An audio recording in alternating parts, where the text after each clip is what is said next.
Hey guys, Andrew from Stock Money Lizards. Hope you're doing great.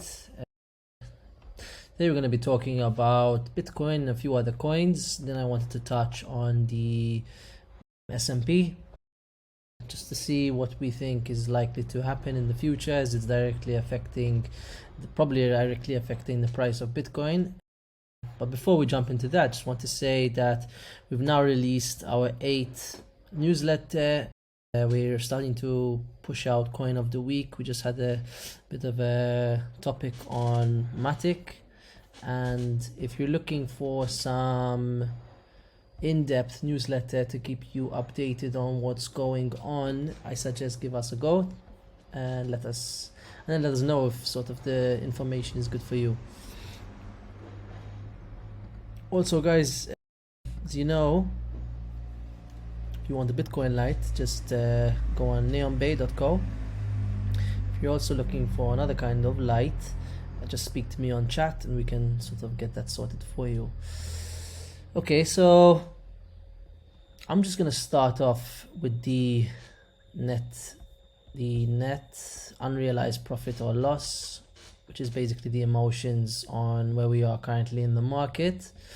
So if I look at this high right here, which leaves us in optimism anxiety phase, and it draws this horizontal line across, then what I can see is that it seems we topped in a similar levels compared to 2016, and I'm starting to think that this rise is going to be more similar to the rise that we are going to see moving forward. Now we are in the optimism anxiety, but we're slowly coming down back into the hope and fear region. Now what happened last time was, yes, it did form this anxiety situation where we left the optimism anxiety phase, we entered this level over here in hope and fear, and what happened was price did go down, and once it found a bottom at this level, so I think it went down from about 456 to 380, and at this level started to go up and then started to make its advancements to its high. In this particular case, we did go down to optimism anxiety into hope, from optimism anxiety into hope and fear, and then slowly we start making our way into the belief denial. If we look at the 2020, what happened was we quickly went from capitulation into the into the hope and fear phase, didn't spend too long over there, went into the optimism and anxiety phase, didn't spend too long there, and then we sort of hit the top in the belief denial at that 12-13k region, before then starting to make our way back down into the capitulation phase, which was essentially the COVID news, and then we bounced right back up into optimism anxiety phase. This was the bear market, so there's nothing really to talk about for this. So now what I'm expecting is that we're going to go down maybe to these levels over here, and maybe touching this previous high of 19.76, and then once price goes down, it will start to advance back up in a more of a gradual, slow kind of way, which I actually think is more beneficial in the long term. Fear and greed is at currently levels of about 51. I just had a look here and I wanted to see at what level we were at before we made this run to new all-time highs, and it seems like we're at about 41.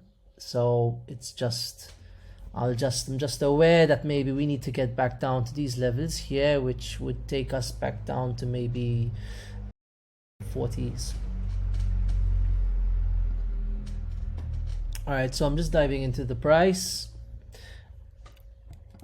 So I really did think we were going to get some form of panic to these levels, and so far we haven't really got that. We've got more of a downward wedge forming, which is super bullish, by the way.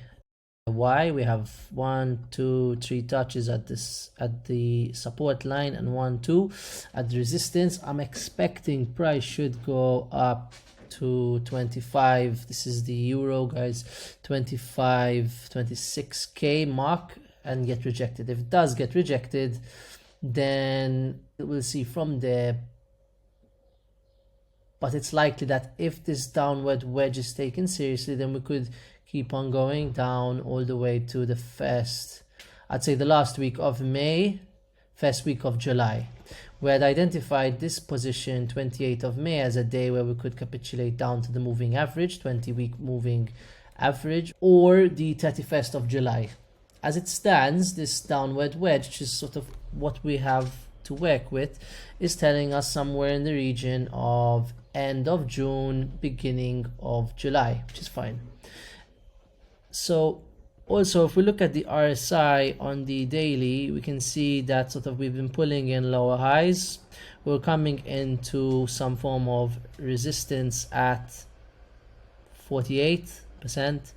However, we've also put in a higher high from 15th of November, so that's the first one, second, and now we're sort of here, the third. We'll see what happens. Maybe we make a new low when compared to 1 and 2, but we'll see from there. So this was our chart which we were analyzing last time, where we identified 2 potential areas of entry. Now this was our broadening wedge. As you know, I've been speaking about it for a while. So it was like this. I've just reduced it down to this level for the sake of keeping it clean, and I've put in these support and resistance lines to form our downward wedge. Let's keep track of it and we'll see what happens. I want to find, 1 second, yeah, this one. So currently, last time we were in the middle at 24.4k, but now our moving average is at the 24.9k, so it's moving up quite fast. Now what can happen is we hang around in this area and the moving average slowly comes up to our downward wedge, and at that point it still counts as finding support at the moving average. I still think we're going to come down to the moving average. Once the 20-week is respected, then I think that would be the confirmation for me that the bull market is over here, and all those calls for anything lower than 15k I think won't materialize, because if it does hold the moving average, then chances are we're gonna go, I think, to anywhere between 39 and even 57,000. So we'll see. This is the long-term view. Once again, if you're unsure, just zoom out to see what Bitcoin is doing. I mean, these candles are super healthy for 1, 2, 3, 4, 5 candles in a row. Heikin-Ashi candles in a row, signaling that we are in a healthy position. Ethereum versus Bitcoin is, for me, bearish. I don't see Ethereum going to new all-time highs against Bitcoin before it comes down to certain levels. I think the first level that it will come down to is 0.05657. Reason being, it's now, for me, in this downward wedge, it's below its moving average. It's been pulling in lower highs since December 2021. So my opinion on Ethereum has not really changed. We had a look at Matic last time, and let's take another look at it today. So on the daily, what we can see is that TD sequential is telling us we're having 4 red days in a row, which means momentum is on the downside. Chances are momentum will keep on going till we hit the 9, like we did here, to signal a potential reverse in momentum on the daily. So talking short term here, we do have long wicks at the bottom. It was very volatile the last few days. and so I do expect, and I'll make a target here, that we will go back down to these levels. So if you are holding Matic or you are looking for an opportunity to buy into Matic, I would say 79 cents or 77 cents is sort of where you might see a bounce. In the grand scheme of things, I'm bearish on Matic versus the USD if we break below 73 cents. So if the price actually goes below this area and closes below this area, then my targets would be somewhere here at about 59.60 cents. So just to confirm, we could see something along these lines, maybe a push back up to here. We get rejected at these levels, and that for me would look really bearish if we get a bounce and we make, for example, a lower high. But anyways, we'll keep track of it. I don't think it's gonna go below 73 cents for a while, so we'll just keep note. So I just want to touch now on gold. Gold has been forming this rounding bottom in the form of a cup since September of 2011.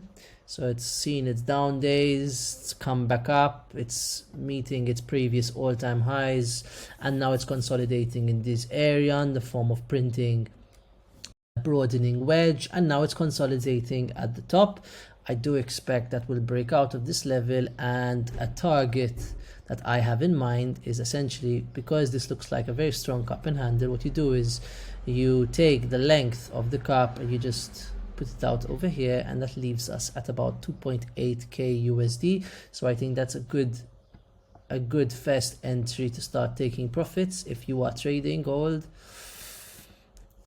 And finally, now I want to touch on the S&P. So I used to watch the Euro NOK really closely, and lately I've been seeing this pattern really similar to what the S&P is printing. Essentially, it's a downward trend. You have this is the Euro NOK, okay? You have the 1, 2, 3 lows.